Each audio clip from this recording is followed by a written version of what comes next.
Hello students, welcome back to RN's classes. Today we will discuss the levels of biodiversity from your book Environmental Education Class Plus 2 Punjab school education board. तो इससे पहले हम biodiversity का concept कर चुके हैं, biodiversity की values कर चुके हैं। आज हम डिस्कस करने जा रहे हैं लेवल्स ऑफ बायोडाइवर्सिटी। तो चलिए करते हैं levels of biodiversity. So ecologists all over the world are preparing conservation plans for the biodiversity. Therefore, it has now become a necessity to study different levels of biodiversity. जो ecologist हैं वो all over the world जो है कि जो biodiversity है उसको हम कैसे संरक्षित कर सकते हैं उसके लिए प्लान्स कर रहे हैं। ठीक है, तो उसके लिए ज़रूरी है कि हम इसके अलग अलग लेवल्स की जो हैं वो स्टडी करें। तो ये कितने तरह के कैटेगरीज में डिवाइड किया गया है इसकी स्टडी करने के लिए: जेनेटिक डाइवर्सिटी, स्पीसीज डाइवर्सिटी और इकोसिस्टम डाइवर्सिटी, यानी कि आनुवंशिक विविधता, प्रजाति विविधता और पारिस्थितिक तंत्र विविधता। तो सबसे पहले हम डिस्कस करेंगे जेनेटिक डाइवर्सिटी के बारे में कि जेनेटिक डाइवर्सिटी जो है वो क्या है। The genetic diversity refers to the variations of genes within species. अब जो जेनेटिक डाइवर्सिटी है वो स्पीसीज के बीच में जो जेनेटिक वेरिएशन आती है, जीन्स की वेरिएशन आती है, उसे जेनेटिक डाइवर्सिटी कहते हैं, which are pass down the generation, जो एक पीढ़ी से दूसरी पीढ़ी तक जो है वो चलती जा रही है। The diversity within the genes and chromosomes can produce different varieties and different subspecies और रेसेस। अभी जो जीन्स में और क्रोमोसोम्स में डिफरेंट वैराइटीज़ जो हैं वो इंक्लूड हो जाती हैं तो उससे एक सब स्पीसीज बन जाती है। ठीक है, तो उसको ये किसकी वजह से हो पा रहा है? जेनेटिक डाइवर्सिटी की वजह से हो पा रहा है, जीन्स के डाइवर्सिफिकेशन की वजह से हो रहा है। The genetic diversity enables a population to adopt to its environment and to respond to natural selection. और जो आनुवंशिक विविधता है वो आबादी को अपने पर्यावरण के अनुकूल होने और प्रकृति चयन का जवाब देने में सक्षम बनाती है। It leads to different varieties of cows, buffaloes and dogs, और ये गायों, भैंसों और कुत्तों को विभिन्न किस्मों की ओर जो है वो लेके जाता है। सेकंड है स्पीसीज डाइवर्सिटी कि प्रजाति विविधता क्या होती है। The species diversity refers to the number of species of plants and animals present in a region. एक पर्टिकुलर क्षेत्र में जो प्लांट्स और एनिमल्स जो हैं उनके बीच में जो विभिन्नता पाई जाती है प्रजातियों के बीच में, उसे स्पीसीज डाइवर्सिटी कहा जाता है। Till today scientist have been able to identify 1.8 million species of living organisms on earth. अभी तक जो वैज्ञानिक हैं इस पृथ्वी पर 1.8 मिलियन जो प्रजातियां हैं उनके बारे में नॉलेज जो है वो प्राप्त कर चुके हैं। This is the only a fraction of what really exist. अब ये तो जो वास्तव में स्पीसीज डाइवर्सिटी जो स्पीसीज हैं उनका एक हिस्सा है, मतलब सारी प्रजातियों के बारे में वो नहीं ज्ञान प्राप्त कर सके हैं। तो 1.8 मिलियन स्पीसीज है जिनके बारे में वो ज्ञान प्राप्त कर चुके हैं। The species diversity can be seen both in natural ecosystem and in agricultural ecosystem. अब ये जो स्पीसीज डाइवर्सिटी है, जो प्रजाति विभिन्नता है, ये जो है नेचुरल इकोसिस्टम में भी पाई जाती है और एग्रीकल्चरल इकोसिस्टम में भी पाई जाती है, क्योंकि एग्रीकल्चर तो बंदा करता है ना, तो उसमें उसका इंटरफेरेंस जो है वो हो जाता है। ठीक है, the natural forest will have greater number of species than that of the developed by forest department through monoculture plantation. अब जो फॉरेस्ट डिपार्टमेंट है वो मोनोकल्चर प्लांटेशन के थ्रू जो है नई स्पीसीज जो है वो बनाता है, लेकिन जो नेचुरल फॉरेस्ट है उसमें तो ऑलरेडी बहुत सारी स्पीसीज होती हैं जो कि फॉरेस्ट डिपार्टमेंट द्वारा जो मोनोकल्चर के द्वारा प्लांट किया गया है उससे बहुत ज़्यादा मात्रा में होती है। As far as the measurement of species diversity is concern, the number of species per area unit is called species richness. अगर आपको कहा जाए कि स्पीसीज रिचनेस क्या होती है तो the number of species per area unit is called species richness. ठीक है, तो स्पीसीज रिचनेस क्या है? द नंबर ऑफ स्पीसीज, उतना प्रजातियों की गिनती जो कि पर एरिया यूनिट है उसको हम स्पीसीज रिचनेस कहते हैं। ये अलग अलग जगह पे अलग अलग होती है, कम एरिया में ये कम होगी और जैसे जैसे इनकी इंक्रीज होता जाएगा एरिया तो ये स्पीसीज रिचनेस जो है वो बढ़ती ही जाएगी। नेक्स्ट है इकोसिस्टम डाइवर्सिटी। कि पारिस्थितिक तंत्र विविधता क्या होती है। There are different types of ecosystems on earth. अब पृथ्वी है, पृथ्वी पे अलग अलग तरह की भूमि पाई जाती है, ठीक है। जैसे फॉरेस्ट भी होंगे, ग्रासलैंड्स भी होंगे, डेजर्ट भी होंगे, माउंटेन्स भी होंगे, एक्वेटिक इकोसिस्टम भी होंगे। तो हम इसके बारे में थोड़ी सी जानकारी ले लेते हैं कि एक्वेटिक इकोसिस्टम क्या है। इसमें रिवर्स आ जाएंगी, लेक्स आ जाएंगी और सीज आ जाएंगे, यानी कि समंदर आ जाएंगे। ग्रासलैंड इकोसिस्टम में क्या आएगा? It generally consist of tall and short varieties of grass animals. ये जो ग्रास एनिमल्स हैं लंबे और छोटे, उसके बारे में, उनकी वेराइटीज़ के बारे में बात करती है, जैसे lion, deer, vulture, jackal and reptiles. Desert ecosystem जो हो गया, ये वो एरिया होता है जहाँ पे कम बारिश होती है, शुष्क भूमि होती है, बंजर भूमि होती है और रेतीली भूमि होती है। रेतीली रेत बहुत ज़्यादा होती है और यहाँ पे जो वनस्पति होती है वो बहुत कम होती है, तो उसे डेजर्ट इकोसिस्टम कहेंगे।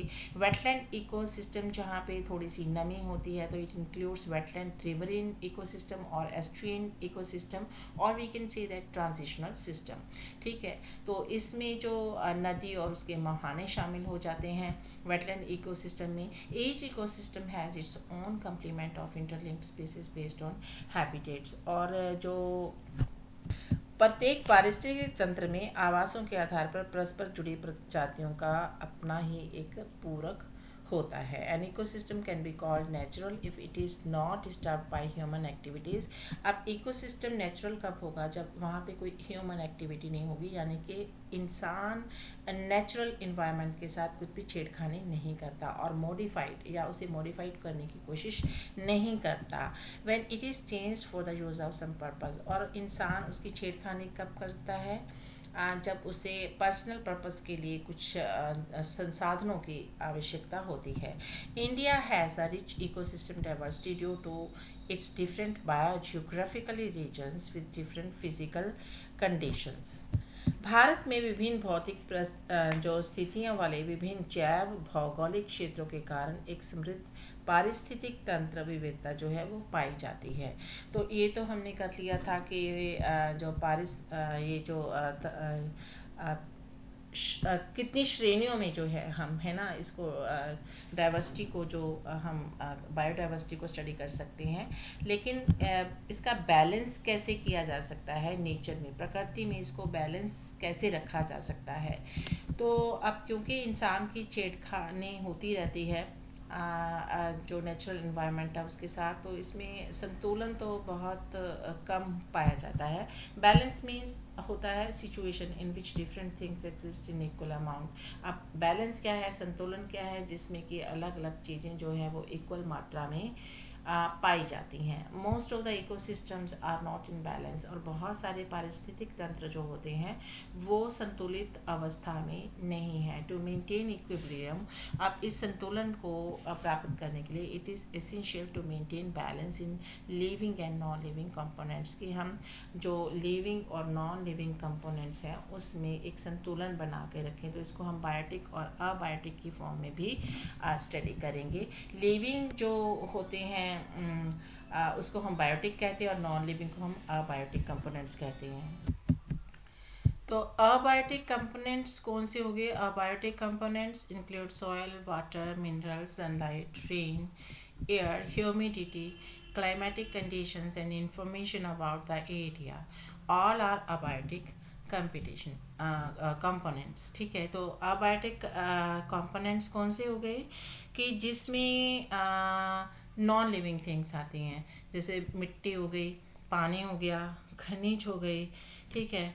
और उसके बाद धूप हो गई, बारिश, हवा, नमी, जलवायु, और जलवायु की स्थिति और क्षेत्र के बारे में जानकारी शामिल होती है। तो ये सारे क्या हो गए? अबायोटिक कंपोनेंट्स हो गए।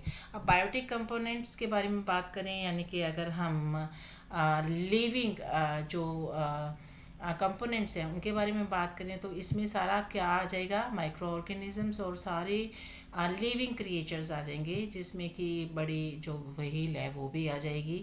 All vegetations, animals, birds, aquatic creatures, सारे तरह की वनस्पति आ जाएगी, जानवर आ जाएंगे, पंछी आ जाएंगे और एक्वेटिक क्रिएचर्स आ जाएंगे, ठीक है, ये सारे किसके अंडर आएंगे, बायोटिक कंपोनेंट्स के अंडर। तो it is essential to maintain balance in biotic and biotic segment to maintain balance in nature. तो ये ज़रूरी है कि हम जो है प्राकृतिक जो है उसमें संतुलन बनाने के लिए जैविक और अजैविक खंडों में संतुलन बनाए रखें, तभी ये संतुलन जो है वो बन पाएगा। अगर इसमें से थोड़ा सा भी बिगड़ गया तो बहुत ही भयावह स्थिति जो है वो हमें उसका सामना करना पड़ सकता है। तो we must know the reasons of imbalance of ecosystem. अब इसका संतुलन क्यों बिगड़ता है? अगर हम कहें कि बायोटिक और अबायोटिक में संतुलन नहीं है तो ये बिगड़ता किसकी वजह से है? Due to the loss of forest there is direct effect in the increase of level of oceans, desertification and floods. ठीक है, तो वनों के नुकसान के कारण समुद्र के स्तर में वृद्धि होती है, मरुस्थलीकरण होता है और बाढ़ पर सीधा प्रभाव पड़ता है। यानी कि जब हम वनों को काट देंगे because of some personal reasons कि हाँ जी इंडस्ट्रियलाइजेशन है, कोई बड़ी इंडस्ट्री लगानी है, वन को काट दो जी। ठीक है, हमें फर्नीचर बनाने के लिए जो है लकड़ी चाहिए, वनों को काट दो। हमें जो फ्यूल के लिए लकड़ी चाहिए तो वनों को काट दो जी। ठीक है, या फिर कोई और रीज़न हो सकता है। जब हम उनको काट देते हैं, ठीक है, वृक्षों को, तो क्या होता है? तो फिर जो गर्मी जो है वो बढ़ जाएगी, लेवल ऑफ ऑक्सीजन जो है वो बढ़ जाएगा, है ना। डेजर्टिफिकेशन बढ़ जाएगा, यानी कि बंजर भूमि जो है वो ज़्यादा बढ़ जाएगी, रेतीली भूमि बन जाएगी। और फिर जब पानी को सोखने के लिए वृक्ष नहीं होंगे, ठीक है, तो क्या होगा? भूमि बंजर हो जाएगी, फ्लड्स आ जाएंगे। अगर गर्मी बढ़ती है तो उससे क्या होगा? जो पर्वतीय इलाके हैं वहाँ पे जो बर्फीले इलाके हैं, बर्फ़ पिघलेगी और फिर फ्लड्स की सिचुएशन जो है वो बढ़ जाती है। ओशन का लेवल बढ़ेगा तो फ्लड की सिचुएशन जो है वो बढ़ जाएगी। Due to increasing population the requirement of food, shelter etcetera has increased very much. अब पॉपुलेशन जो है वो बढ़ रही है तो उसकी वजह से हमें बहुत ज़्यादा फूड रिक्वायरमेंट बढ़ रही हैं, रहने के लिए जगह होनी चाहिए वो रिक्वायरमेंट भी बढ़ रही हैं। तो इसकी वजह से भी जो ये जो इकोसिस्टम है बायोटिक और अबायोटिक, उसमें इम्बैलेंस जो है वो क्रिएट होता है। The fossil fuels, coal and petroleum are decreasing at an alarming rate. अब आजकल हर कोई जो है वो कार चाहता है, गाड़ी चाहता है, ठीक है, तो उसमें पेट्रोल को मैक्सिमम यूज़ कर रहे हैं। पॉपुलेशन बढ़ रही है, मैक्सिमम लोगों के पास में ये चीज़ें हैं, मैक्सिमम उनको यूज़ कर रही हैं। तो ये बहुत ही अलार्मिंग रेट में जो है बहुत ही ज़्यादा खतरनाक स्थिति जो है इसकी है कि बहुत ज़्यादा बड़े उसमें तादाद में ये कम होता जा रहा है। तो अगर हम फॉसिल फ्यूल्स को, जैसे कोल है और पेट्रोलियम है, अगर इसको हम एक्सेस में यूज़ करेंगे, और वो नेचुरली है क्योंकि जब पॉपुलेशन बढ़ रही है तो उनकी रिक्वायरमेंट भी बढ़ेंगी, ठीक है, तो फिर इसका जो है खतरनाक दर से ये घटना शुरू हो रहे हैं। तो एक दिन ऐसा भी आ सकता है कि हम इनसे वंचित हो जाएं। तो इसको कैसे संरक्षित किया जा सकता है, इसके बारे में जो इकोलॉजिस्ट हैं वो जो है योजनाएं तैयार कर रहे हैं और जो अवेयरनेस है लोगों में वो भी पैदा की जा रही है कि किस तरह से हमें भूमि संरक्षण करना चाहिए, किस तरह से हमें इस पृथ्वी को बचाना चाहिए, किस तरह से हमें जो है ग्लोबल वार्मिंग है ना उससे बचना चाहिए। तो ये सब था लेवल ऑफ बायोडाइवर्सिटी, जिसमें हमने 3 किए थे levels: genetic diversity, species diversity and ecosystem diversity. I hope कि ये वीडियो आपके लिए काफ़ी हेल्पफुल रहेगा। मिलते हैं नेक्स्ट वीडियो में इसी टॉपिक से रिलेटेड कुछ एक प्रश्नों के साथ। Till then goodbye, have a nice time. But just if you are watching my channel for the first time, please do not forget to like it, subscribe it and comment on it. Thank you for watching this video.